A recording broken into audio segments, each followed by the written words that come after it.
Scugog and Port Perry are small, peaceful towns which hold many mysteries. The Ghost Road is one, but there are many ghosts, UFOs, and strange creatures that call this quiet area home. Scugog Island, near Port Perry, Ontario, is best known for the Ghost Road, a place where a headless motorcyclist rides down this stretch of highway every night.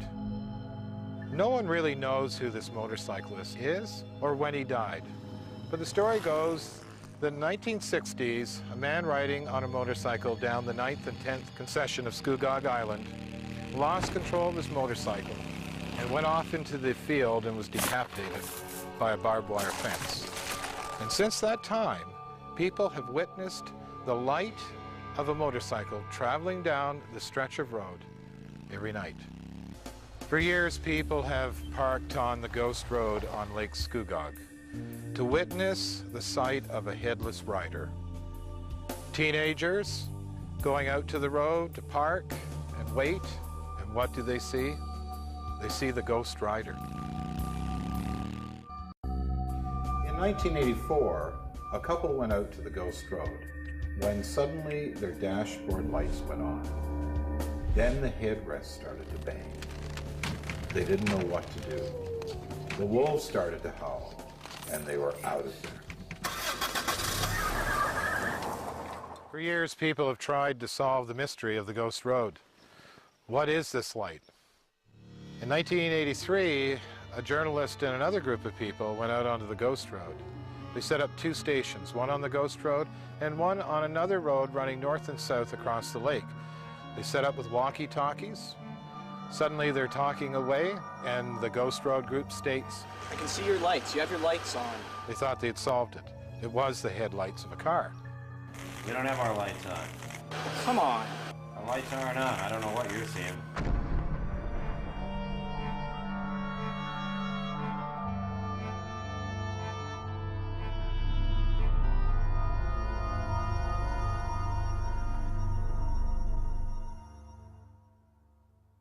The Scugog ghost light has a number of normal explanations. All of them have to do with the way we perceive things.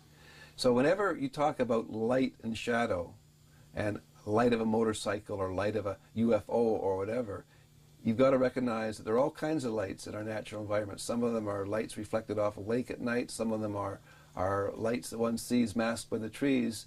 And to the imagination, these can be a motorcycle coming out of nowhere and disappearing into nowhere. If you approach a certain situation with the notion that, yes, from time to time people see a headless motorcycle rider in a motorcycle, and it's at night, obviously, and your imagination is quite open to allowing you to see this, then any kind of light from anywhere can be interpreted that way. And then one's brain fills in the details. So you may even see the outline of the motorcycle. It's not there, of course, but your brain can create that given that you believe that's what you're seeing.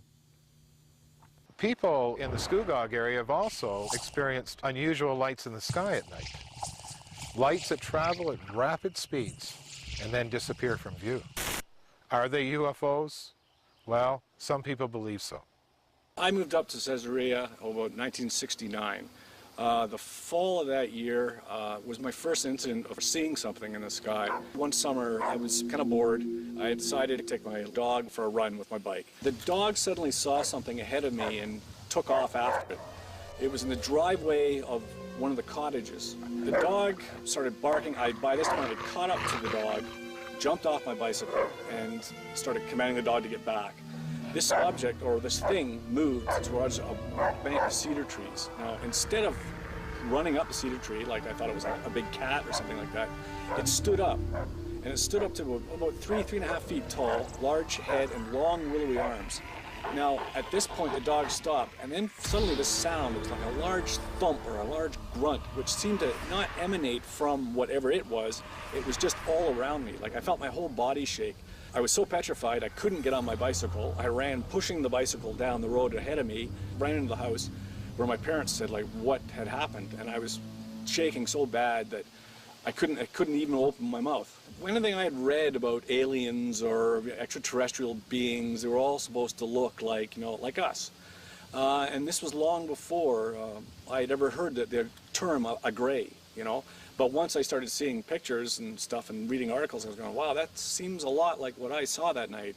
I don't know if these things are extraterrestrial or if they're interdimensional or whatever. All I know is I saw something very extraordinary that evening, you know, and it had a profound effect on me and the rest of my life. So the Scugog lights, when people see lights above a lake or they come to believe they're UFOs flying around, any light that they see that they don't immediately recognize is easily interpretable as a flying saucer.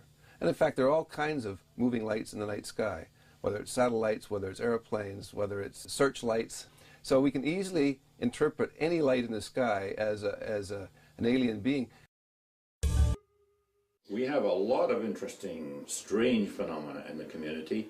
We have a number of very significant ghost stories. One is in a house that is today called Jester's Court, which is a restaurant. The house used to be called the Murray House, and the ghost there became known as the Murray House Ghost. Venturing into the Jester's Court, one would wonder why there's such spirit activity when it was originally a house built in 1913. There's a spirit of an elderly woman who appears on the landing as you go through the front doors. A previous owner, Nicky Bainbridge, lived on the 3rd floor of the Jester's Court. Nicky used to be the owner of the Murray House restaurant, which was just prior to Jester's Court.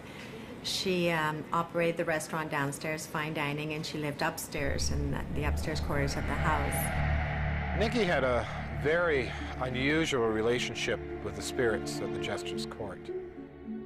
They not only called her name, but they would light candles for her every night.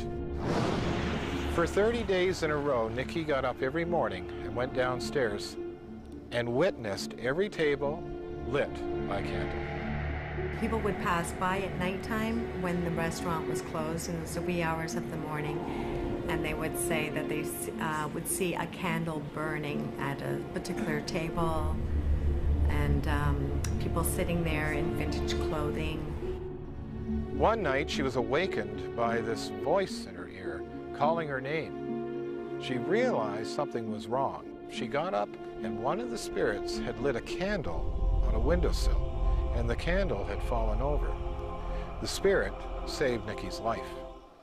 I believe the ghost died in a fire here, because this house, as we see it now, was built on the original foundation after a fire destroyed that building. So I believe they're very wary of fire. One time, a hotel stood on the property. There may be a relationship between the lit candles and the fire that destroyed the original hotel. We don't know if anyone died in that fire. However, we do know that the spirits are still playing with fire. The story itself is surrounded in vagueness, as with any ghost story.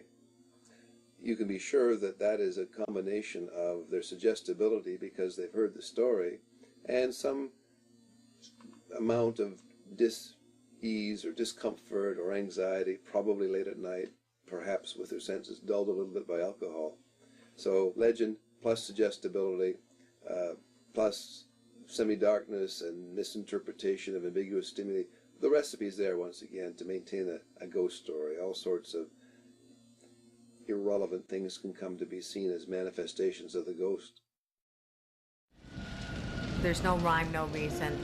They'll just, some periods they're very active where there'll be constant things going on, and then they'll lie low for a while, and then it's, you know, time to play games, and they'll start right back up. The activity at the Jester's Court may continue. We have no reason why an elderly woman, a couple, and a young child are still there. If we do find out, maybe there is some possibility of sending them on their way. But right now, they're still there. For years, people have been coming to the Scugog area to enjoy the lake and scenery, but there's a new attraction now. It's called folklore. The Ghost Road, lights in the sky, haunted restaurants. That's the attraction today.